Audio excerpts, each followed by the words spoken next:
Why you study a lot but remember nothing. Real effective learning actually doesn't hurt your brain. Hi, welcome back to the No Brain Pain channel. Today we're talking about something you've definitely experienced. You studied for hours, but somehow, learned nothing. You read 3 articles, but when someone asks what you learned, you can only say, I think. I understood a little, maybe. You memorized 50 vocabulary words, but the next day you wake up and only remember one dot, and it's the one you already knew yesterday. But don't worry, it's not that you're bad at learning. You've just fallen into a trap called looks like studying, but actually not studying. Today, we're going to open up that trap, and I'll tell you a secret: real effective learning doesn't actually burn your brain. Part 1, you're not forgetful. You're fake studying. When we study, we love doing 2 things. First, looking for a long time. Second, highlighting a lot of lines. Then we confidently tell ourselves, I studied for 3 hours today. But your brain has no idea what you're doing. That it only thinks, oh, you're looking at stuff again, cool, I'll stay in power-saving mode. So the longer you study, the less you remember. Effective learning isn't about looking longer, it's about getting your brain to move. Part 2, real learning isn't input.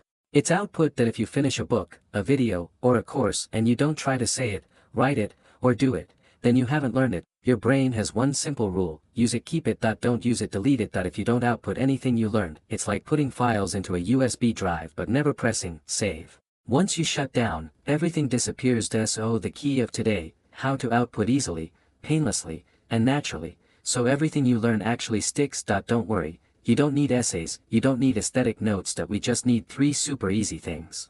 Part 3, 3 brain-friendly, super effective learning methods. 1. Summarize what you learned in 1 sentence. Not long notes, not reflections, just 1 sentence. 1 sentence summary tells your brain, this is important. Keep it. For example, learning the Pomodoro technique: work 25 minutes, rest 5 minutes. Learning energy management: my problem isn't lack of time, it's lack of battery.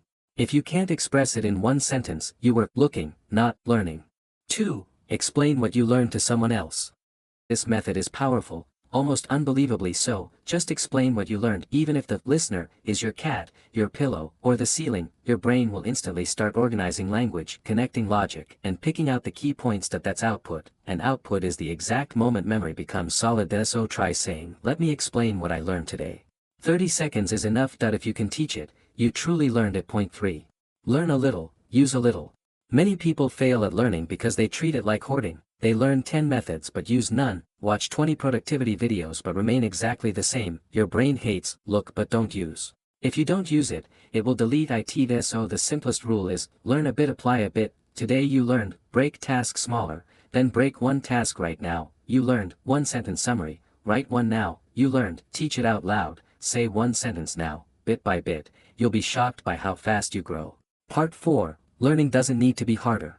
It needs to be easier. We often think learning must be painful, tough, or difficult, but real effective learning is the opposite. The more relaxed it is, the better you remember, the more natural it feels, the faster you learn. You don't need to force your brain, you just need to involve it, output, and use what you learn. Remember today's 3 sentences, 1 sentence summary, teach it out loud, learn a little, use a little. If you're willing, starting today, let learning become something, not tiring, but increasingly joyful. See you next time.